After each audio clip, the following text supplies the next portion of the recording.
Okay guys, nilagang baboy naman tayo for today kasi Mother's Day naman.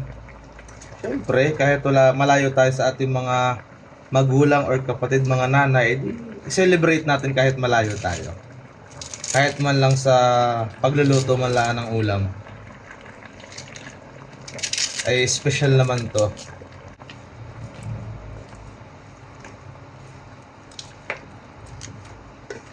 Tamang-tama to guys sa pananghalian. Mainit man ang panahon ay di magsama na sila parehong mainit. Palamigin na lang. Ayan, luto na. Plating na tayo para tayo makakain. Tub na din ako para bago magbanlaw ng nilabahan. Hi guys, kain na tayo. Luto na yung ulam oh. Ito na. Tapos natin na yung kanina. Sinigang. Nilaga pala to. Boto-boto. Kayo kumain na dyan. Anong ulam ninyo? Mother's Day naman. Kaya dapat ay special din ang ating ulam.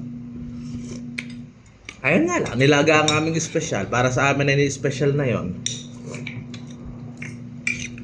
Tapos may malamig na walaan yun ah. Shake. Joke lang. Orange lang. Pambihira naman oh. Ay siya. Ako isusubo muna ha.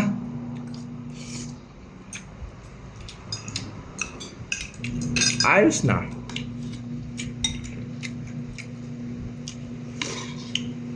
Ayun lang ha, mamaya na uli. Babay na ha. Makain muna ako. Bala eh.